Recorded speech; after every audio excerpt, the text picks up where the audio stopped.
반갑습니다. 송주준입니다. 여러분 혹시 기억하시는지 모르겠는데요. 지난 대선 기간 동안 대장동 논란이 제일 처음 터졌을 때 그 이재명 대표의 반응이 뭐였습니까? 그쵸. 대장동은 당군 이래 최대 공익환수 사업이었다. 이거 아니었습니까? 본인 스스로가 처음에만 하더라도 나와가지고 대장동의 설계자는 나다. 이렇게 뭐 당당하게 얘기를 했었고, 뭐 유동규 같은 경우는 뭐 사실 뭐 실무를 봤던 그런 사람에 불과한 것이지 실질적인 책임자는 나다. 이렇게 당당하게 얘기하지 않았습니까? 근데 그 얘기를 하고 난 뒤에 대장동 논란이 점점 더 커지고 뭐 이렇게 조금 더 문제거리가 나오다 보니까 갑자기 180도 입장을 바꿔가지고 갑자기 대장동의 몸통은 누구다? 윤석열이다. 이렇게 얘기를 했었거든요. 저는 진짜 이것만 보더라도 말이 앞뒤가 하나도 안 맞지 않습니까? 대장동은 당원일의 최대 공익 환수 사업이다라고 얘기해 놓고 채 뭐 몇 달도 가지 않아가지고 갑자기 또 대장동의 몸통은 윤석열이다라고 하고 앉아 있으니까 정상적인 사람이라고 한다면 이재명을 찍을 수가 있겠습니까? 그래가지고 지난 대선 기간 동안에 국민들의 절반 가까이가 이재명을 찍었다라는 거 진짜 뭐 비극 중에 비극인데, 오늘 제가 영상을 통해서 좀 말씀드리고자 하는 게 뭐냐?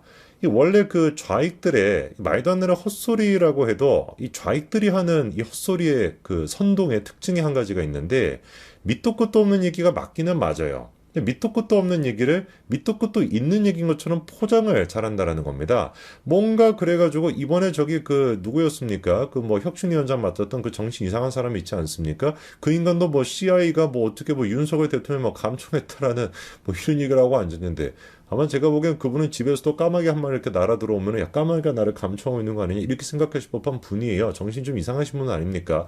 그 인간 같은 경우도 CIA 막 국장의 이름을 막 얘기하고 뭐 장소를 얘기하고 뭐 이렇게 얘기하는 거거든요.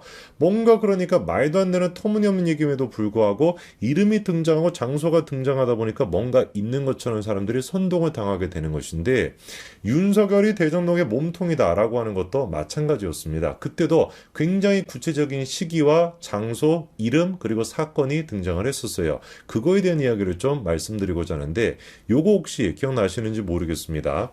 박영수, 윤석열을 통해서 부산저축은행 사건을 해결했다라는 얘기를 김만배 육성 파일을 통해서 공개가 됐던 거. 저게 심지어 언제 공개가 됐었냐면요. 대선을 뭐 한 달도 채 안 남겨놓고 저 녹취록이 공개가 됐었습니다. 그래가지고 민주당 쪽에서는 마지막 진짜 뭐 사생 결단으로 야 이것이야말로 윤석열 대통령이 대정도 몸통인 근거다 보다 이렇게 몰아붙였던 것인데, 물론 이제 그 녹취를 했던 사람이 누구였습니까? 네, 언론노조 위원장 출신이었던 신학림이라고 하는 인간이었죠. 뭐 본인의 주장에 따르면 김만배 씨와 굉장히 친한 사람이라고 얘기를 해요.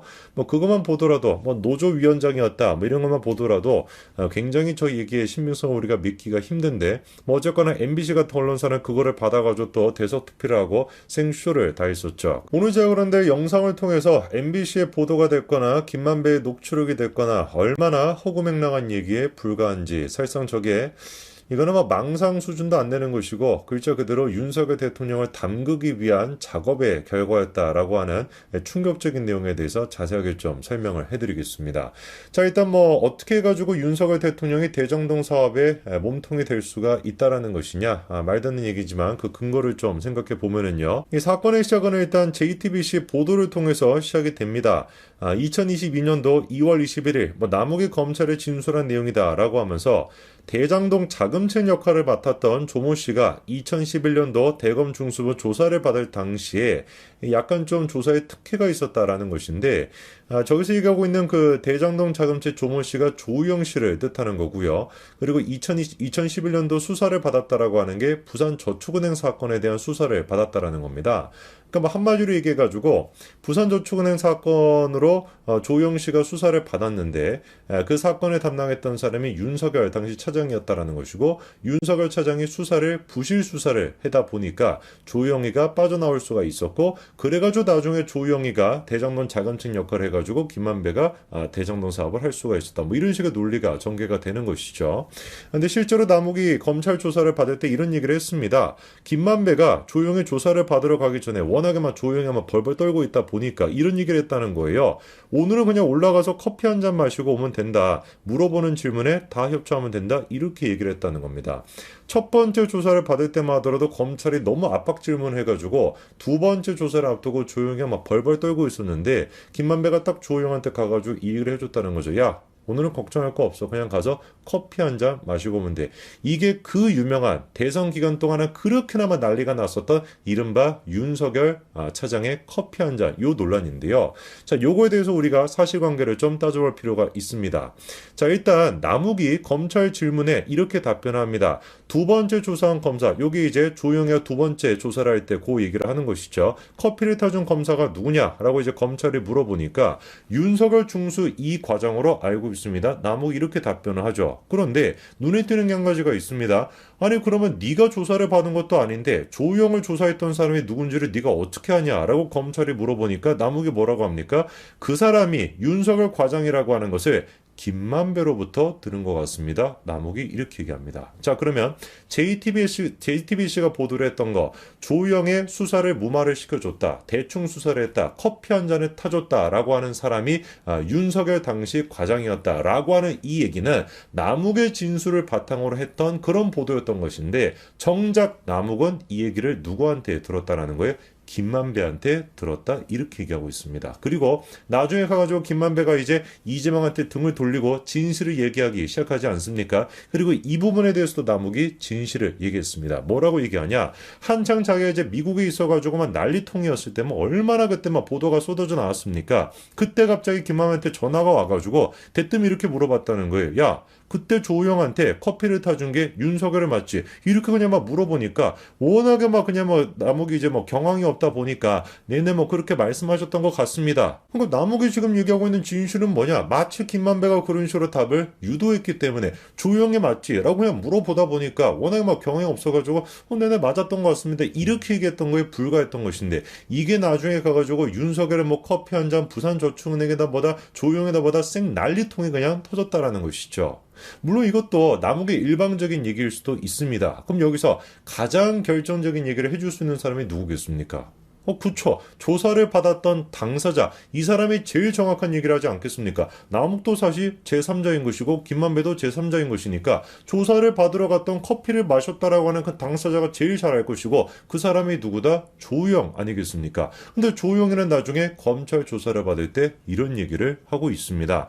아니요, 나는 윤석열을 만난 적이 없습니다. 라고 얘기를 하고, 아니 뭐 당신이 남욱한테 윤석열 중수과장이 커피를 타주고 친절하게 조사를 해주었다라는 취지로 말한 적이 있지 않냐라고 물어봐도 끝까지 뭐라고 합니까? 나는 그런 적이 없다. 누가 이렇게 얘기하고 있습니까? 당시 커피를 마셨다라고 하는 조우영 본인 스스로가 검찰 조사에서 이런 얘기를 하고 있는 거예요. 그럼 여기서 우리가 또 질문이 드는 거겠죠. 신앙님이가 그렇게나 자신있게 뉴스타파에 보도했던 내용, 그리고 뉴스타파, MBC 등등이 그렇게나 자신있게 대선을 코앞에 앞둔 시점에 보도를 했었던 김만배의 녹취록, 그 김만배의 녹취록은 도대체 어떻게 되는 것일까? 윤석열이 무슨 뭐 부산저축은행 사건을 부실 수사를 해줬다. 그래서 뭐 조용히 나올 수가 있었고 대정도 3이 시작이 될 수 있었다. 커피 한 잔까지 타줬다. 라고 하는 그 녹취록은 어떻게 되는 것일까? 요거를 이제 우리가 따져봐야 되는 것인데 사실 그런데 이 내용은 따져보고 자시고 할 것도 없습니다. 누구 얘기를 들어보면 되냐? 놀랍게도 김만배 본인 스스로 얘기를 들어보면 진실이 뭔지를 알 수가 있어요. 분명히 녹취록에서는 김만배가 무슨 뭐 어쩌고저쩌고 이런 얘기를 했지만 이 녹취록이 녹음이 되고 난 뒤에 3개월 정도 시간이 지나고 김만배 본인 스스로는 조사를 받을 때 뭐라고 얘기를 합니까? 저는 그 당시에 윤석열 중수과장을 몰랐습니다. 이렇게 발뺌을 했습니다. 별별색 난리를 다 쳤는데 그로부터 3개월 시간이 지나고 조사를 받을 때는 김만배가 뭐라고 하는 거예요? 아니요, 나는 윤석열이 누군지 몰랐습니다. 참, 진짜 이런 인간을 갖다가 MBC나 뭐 뉴스타파나 보도를 했다는 것 자체가 코미디인 것인데 이번에 이제 또 어떤 결정적인 얘기가 나왔습니까? 윤석열이 커피를 타줬다라고 할 테니까 양해해달라. 이 얘기를 김만배가 조우영한테 말 맞추기를 시도했다라고 하는 게 이번에 또 보도가 된 것이죠. 어떤 얘기인지를 보니까요. 대장동 사업 관계자들을 불러가지고 검찰이 조사하는 과정에서 김만배가 2021년도 9월달 조우영한테 전화를 걸어가지고 야 부산저축은행 사건 그거 수사를 할 때 윤석열이 커피를 타줬다라고 인터뷰를 할 테니까 양해해달라. 이렇게 김만배가 얘기를 했다는 거예요. 그런데 눈에 띄는 게 한 가지가 있죠. 김만배가 언제 이런 얘기를 했다라는 겁니까? 2021년도 9월 달에 이런 얘기를 조영한테 했다는 겁니다. 작업을 할 거다. 나는 이런 얘기가 진실인지는 잘 모르겠지만 어쨌거나 일단 내가 이렇게 작업을 할 거야. 라고 얘기를 했다라는 거. 이게 이제 2021년도 9월 달인데 하필이면 그 9월 달이 언제냐? 맞습니다. 아까 전에 녹취가 이루어졌던 날, 그 날이 바로 언제였던 거예요? 2021년도 9월 달이었던 겁니다. 그리고 그렇게 2021년도 9월 달에 녹취가 된 거를 언제 뉴스타파가 터뜨렸다? 대선을 코앞에 앞둔 시점에 터뜨렸다. 이거는 누가 보든 전에 그 의도가 윤석열 대통령을 낙선시키겠다라는 의도를 가지고 선거에 개입했다라고 볼 수밖에 없는 것이죠. 선거법 위반으로 우리가 고발 조치할 수 있지 않을까라는 생각도 듭니다. 이번에 더 탐사에 대해 가지고 5억 원 정도의 또 손해배상 청구가 이루어졌다라고 하는데 이거는 사건의 중대성이 됐거나 그리고 다른 것도 아니고 대선에 개입하겠다라는 것인데 훨씬 더 강력하게 우리가 손해배상 청구를 해야 되는 거 아니겠습니까? 제가 보기엔 100억 정도 때려야 되지 않을까 싶은데 완벽하게 뉴스타파나 MBC가 제기가 불능할 정도로 강력한 법적 조치가 취해져야 된다라고 보고 김만배 본인 스스로 또한 마찬가지로 저는 여기에다가 추가적으로 선거법 위반으로 기소를 해야 된다라고 봅니다. 이런 식으로 뉴스타파나 그리고 또 MBC, 이재명 등등이 말 같지도 않은 거짓말을 그냥 마구잡이로 얘기해놓고 지금 이거에 대해서 사과하겠습니까? 택도 없는 소리지 찌소리도 안 하겠지. 반드시 이거에 대해서 법 조치를 취해서 제기가 불가능하게끔 만들어야 그래야지 대한민국에서 이런 모습이 다시는 나타나지 않을 거라고 봅니다. 여기까지 말씀드리겠습니다. 감사합니다.